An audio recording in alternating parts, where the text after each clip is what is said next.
السلام علیکم دوستو، امید ہے کہ آپ سب خیریت سے ہوں گے۔ اللہ رب العزت سے دعا ہے کہ اللہ رب العزت سب مسلمانوں کو اپنے حفظ و امان میں رکھے۔ دوستو، آج کا ہمارا موضوع ہے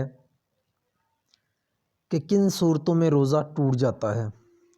وہ صورتیں جن میں روزہ ٹوٹ جاتا ہے اور صرف قضا واجب ہوتی ہے یہ ہیں: ڈاڑھ نکلوائی اور خون حلق میں چلا گیا، کسی مرض کی وجہ سے اتنا خون یا پیپ دانتوں سے نکل کر حلق میں چلا جائے جو لعاب دہن کے برابر یا اس سے زیادہ ہو، جس کی علامت یہ ہے کہ تھوک میں ان کا رنگ نظر آئے اور منہ میں ذائقہ محسوس ہو۔ ناک اور کان میں تر دوا ڈالنا اور ایسی ناس لینا یا خشک سفوف ڈالنا جس کا جوف دماغ میں پہنچنا یقینی ہو۔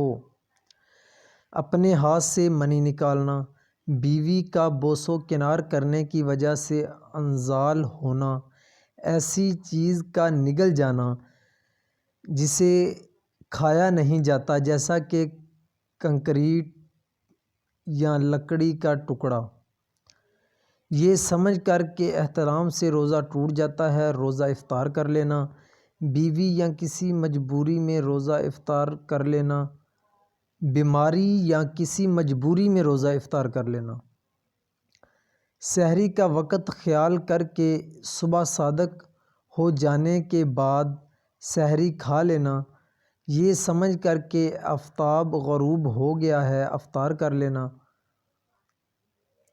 گھوڑا دوڑانے سے شرمگاہ کو حرکت ہوئی اور انزال ہو گیا، اس سے روزہ نہیں ٹوٹتا، البتہ احتیاط اسی میں ہے کہ قضا کر لیں۔ روزہ یاد ہو مگر وضو کرتے ہوئے یا نہاتے ہوئے بلا اختیار حلق میں پانی چلا جائے۔ غروب آفتاب سے پہلے چاند صاف نظر آیا، کسی عالم نے وثوق سے افطار کر لینے کا فتویٰ دیا جبکہ خود کو اس بارے میں مسئلہ معلوم نہ تھا، اس لیے افطار کر لیا، اس صورت میں قضا بھی کرے اور استغفار بھی، البتہ اس عالم پر قضا اور کفارہ دونوں واجب ہے۔